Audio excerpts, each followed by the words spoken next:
Hari Om. Now that we've begun to set up our sacred space, we should begin a series of talks on what to do when we get there. Last time we spoke about getting our mind in position and trying to use aids, sacred aids of divine images to quiet our mind, and then get ourselves prepared for the practice of meditation. But the tradition of all religions is that prior to meditation is prayer. So we should dedicate this talk, and no doubt a series of subsequent talks, on the art of prayer, why we pray, and how to do it. And I can think of no better example of one to cite when they speak of what prayer actually is than the great saint Mahatma Gandhi. For he said these things which will give us the true idea of what we're trying to achieve. Because for many, prayer is a desperate calling out to God in time of need. And that is very, very good, very good, because it is said that in time of need is the only time that we call out to God. When we have all of our wants satiated, God takes second place. But the great saints say that God will not be your winter guest if you do not call him in to your life in the summertime of your soul. When things are well, shining, all is fulfilled, we should be calling on God to deify us. And this idea is what Mahatma Gandhi had in mind when he was saying this: the meaning of prayer is that I want to invoke the divinity in me.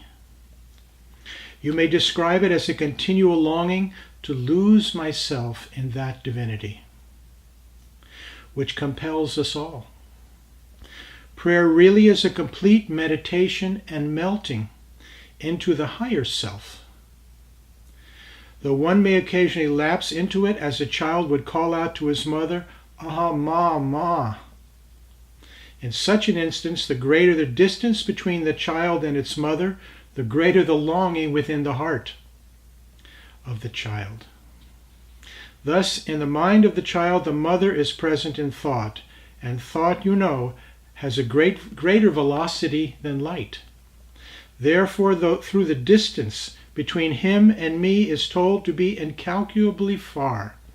In truth, he is so very near.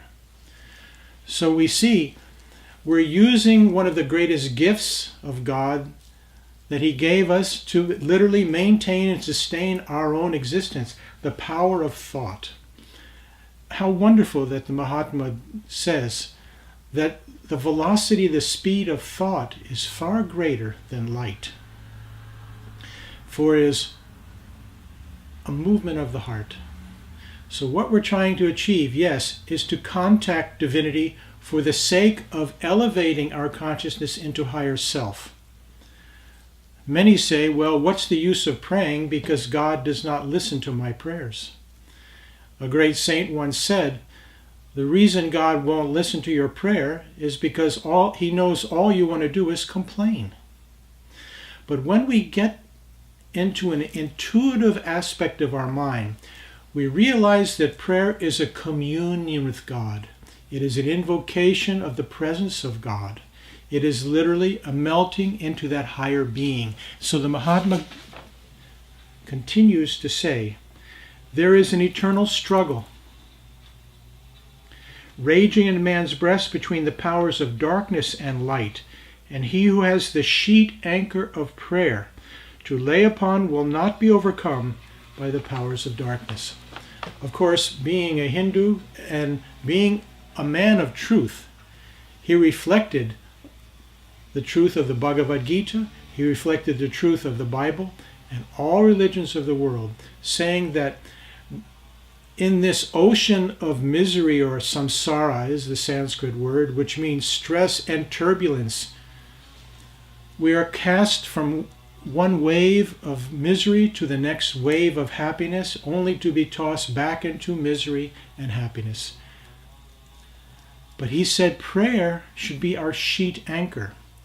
The sheet anchor, as you well know, sailors in the ocean, when a storm is upon their vessel, they throw out a heavy anchor that just is suspended in water. It does not go all the way down. And it gives them stability. And it calms the tussling and turning and jostling of the storm. So prayer should be our reliance. And so much so that we should not abandon prayer in the time of plenitude. For we know that what was given can be taken away. So the Mahatma Ji is saying that we're trying to establish in prayer a vehicle by which we can commune with God. And this is one reason why prayer is preparatory to meditation. Also, after the period of meditation, prayer is again invoked.